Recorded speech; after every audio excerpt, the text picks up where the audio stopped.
Kung bago ka pa lang sa pagbili ng sasakyan o naghahanap ng budget-friendly na ride na hindi ka bibigyan ng sakit ng ulo sa maintenance, ang Mitsubishi Mirage na ito ay perfect para sa iyo. Una, tingnan natin ang labas. Ang bagong 2026 Mirage G4 may fresh look na mas sporty at modern. May bagong grille, updated LED headlights at sleek body lines para mas premium na tingnan kahit budget car pa rin ito. Pasok tayo sa loob.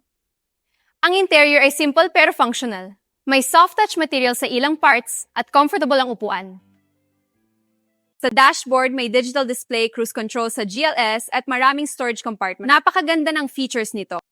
Ngayon, time to drive! Ang engine ay 1.2L at 3-cylinder, may 7880 horsepower. Sapat na para sa city at light highway. Sa likod, may sapat na legroom para sa dalawang adult o kids. Hindi super spacious pero okay para sa maliit na pamilya. Tingnan natin, komportable pa rin. Perfect for a small family. Aircon, malakas at mabilis lumamig. Importante yan sa init ng Pilipinas. May nice taillights at decent trunk space. Kahit maliit ang itsura, kaya niyang magdala ng 3-4 maleta o grocery para sa pamilya. Compact pero practical para sa single o small family. Maraming space sa loob at maganda ang fuel efficiency. Madaling imaneho, lalo na sa traffic. Reliable, matagal lang nasa market, proven na.